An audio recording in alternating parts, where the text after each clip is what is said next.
So you think you're tough? You've eaten weird things, you've climbed a hill or two. Cute. Now imagine someone taking a sharpened piece of plant, dipping it in soot and hammering it into your skin. Repeatedly, for hours. This isn't your average spa day, folks. This is Kalinga. And this is how they say hello, or at least how they offer you a permanent reminder of your visit. It's a unique experience, they say. Unique like finding a scorpion in your shoe. But hey, adventure, right? You came all this way for something memorable. Let me tell you, the anticipation is something else. You see the tools. You hear the tap-tap-tapping. It's a primal sound. A sound that whispers, this is going to hurt. And it doesn't lie, not one bit. But there's a strange allure to it. A pull towards something ancient, something raw. People travel thousands of miles, endure bumpy roads and questionable sleeping arrangements for this. All for the privilege of being painfully decorated. Humans are fascinating creatures, aren't they? Kalinga. It's a name that sounds like it belongs in an epic poem, and in many ways it does. Tucked away in the Cordillera Mountains of the Philippines, this isn't your typical beach resort destination. No sir. Getting here is an adventure in itself. Think winding roads, landslides, and views that make your stomach do little flips. It's the kind of place where your phone signal goes to die. And honestly, that might be a good thing. You're here to disconnect from that world and connect with something far older, far more textured. The landscape is brutal, beautiful, and utterly unapologetic. Towering peaks cradle lush valleys. Rice terraces, carved by hand generations ago, cling to an almost impossible-looking mountainside. These aren't just pretty fields, they're a testament to human resilience and ingenuity. The Kalinga people, the guardians of this land, are just as formidable. Back in the day, Kalinga tattoos weren't just for looking cool on Instagram. Shocking, I know. These markings, these intricate patterns hammered into the skin were a language. They told stories of bravery, of status, of tribal identity. For men, tattoos were a warrior's resume. Each design signified a head taken in battle, a mark of courage and ferocity. The more elaborate the tattoos, the more respected and probably feared the warrior. It was a visual declaration. I am a protector. I am a force to be reckoned with. For women, tattoos were symbols of beauty, fertility, and strength. They adorned their bodies as a sign of passage, marking their readiness for marriage and motherhood. The intricate patterns on their arms and chests were considered incredibly alluring. It wasn't just about aesthetics, it was about their role within the community, their connection to the spiritual world, and their endurance. Getting these tattoos was a painful rite of passage, a demonstration of their resilience. If Kalinga tattooing has a global ambassador, a rock star, it's Apo Whang-Od. This woman is a legend. Seriously. At over 100 years old, she's considered the last, or at least the oldest, traditional Kalinga of her generation. She started tattooing when she was a teenager, learning the ancient craft from her father. Imagine that. Decades of tapping, decades of stories etched onto skin, decades of keeping a tradition alive almost single-handedly. She's not just an artist, she's a living, breathing piece of history. People from all over the world make the pilgrimage to Buscalan village just to be tattooed by her. It's like wanting a guitar lesson from Jimi Hendrix.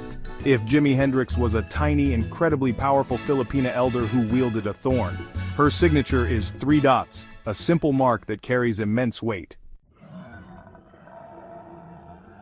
Section 5. The Symphony of Skin: How They Hammer Art Into You. So how exactly do they get that beautiful, slightly terrifying art onto your body?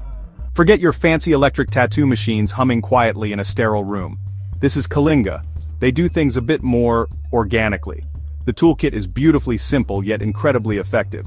The main event is a thorn from a pomelo or calamansi tree, attached to a small bamboo stick. This is your needle. Sharp, natural, and probably a bit intimidating when you see it up close for the first time. It's a far cry from pre-packaged, single-use steel. Then there's the ink. No brightly colored chemical concoctions here. The traditional Kalinga ink is made from soot. Simple, really. They collect it from the bottom of cooking pots, a mix of pine resin and water. This thick black paste is then carefully tapped into the skin. It's as elemental as it gets. Fire, water, plant, and human skill. The artist dips the thorn into this dark mixture, places it on your skin following a design often drawn on with a blade of grass, and then, the music begins. Or well, the rhythmic tapping. They uses another larger bamboo stick to tap the thorn-bearing stick, driving the ink into the dermis. Tap, tap. Section 6. Decoding the dots and lines. It's not just random squiggles mostly. You might look at a Kalinga tattoo and see a collection of lines, dots, and geometric shapes, and you wouldn't be entirely wrong, but these aren't just random doodles someone decided to permanently etch onto skin. Each pattern, each symbol traditionally carried a specific meaning, a piece of a larger story. These designs were a visual language understood by the community, speaking of identity, achievements, and spiritual connections. It was like wearing your life's resume, or your spiritual beliefs, for all to see. No need for lengthy explanations. Common motifs include centipedes, which often symbolize protection and guidance as well as spiritual guides.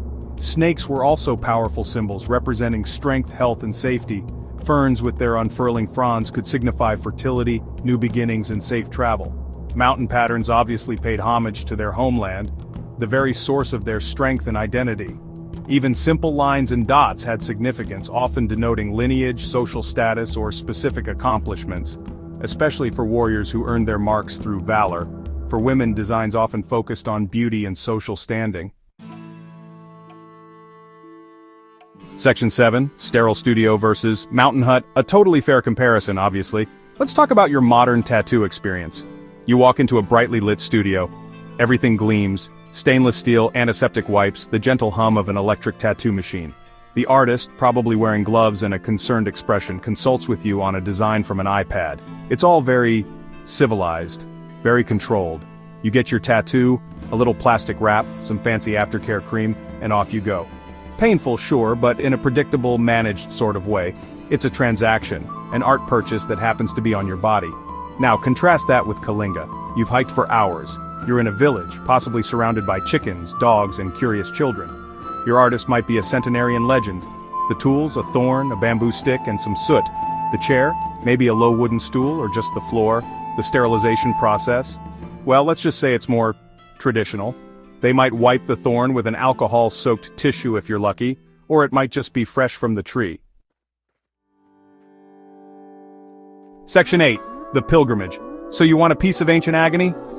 Deciding to get a Kalinga tattoo isn't like deciding to get a new haircut. It's a commitment. First, you have to actually get to Kalinga, specifically to a village like Buskalin. This isn't a day trip from Manila, folks. It involves buses, jeepneys that defy gravity, and then a significant hike. You'll be carrying your own supplies, your water, your hopes, and your rapidly dwindling sense of urban comfort. The journey itself is a filter. It weeds out the casually curious from the truly dedicated, or the slightly unhinged. Once you arrive, don't expect a reception desk or a waiting room with glossy magazines. You're in a living village, life goes on around you, you'll likely stay in a homestay, a simple room in a local family's house. This is part of the immersion. You eat what they eat, you sleep where they offer, you adapt. There's a queue for the tattoo artists, especially for Apo Whang-Od. You wait, you observe, you soak in the atmosphere. This isn't fast food, it's slow culture, and patience is definitely a virtue, especially when sharp objects are involved. When it's your turn, there's a consultation of sorts. You might discuss designs, or if you're seeing Whang-Od, you might just get her signature 3 dots. There's a quiet intensity to the process. Section 9. Wearing Kalinga, the souvenir that keeps on giving, occasional itches. So the tapping stops. Your skin is raw, swollen, and throbbing. Congratulations, you've survived. You now bear the mark of Kalinga. The artist might wipe it down, maybe apply some coconut oil. The aftercare instructions are usually pretty simple. Keep it clean, let it breathe. No fancy creams, no complicated rituals, just good old-fashioned healing. And for the next few days, or weeks, you'll be very aware of this new addition to your body. It will itch, it will peel, it will remind you constantly of its presence. This isn't just any tattoo, it's a story of travel, of endurance, of cultural connection. When people ask about it, you won't just say, oh, I got it at this place downtown. You'll have a tale to tell about the mountains, the village, the legendary Whang-Od, the thorn, the soot, the tap-tap-tapping. It becomes a conversation starter, a badge of honor, a visible reminder of an experience that pushed you, changed you, and left an indelible mark, both literally and figuratively.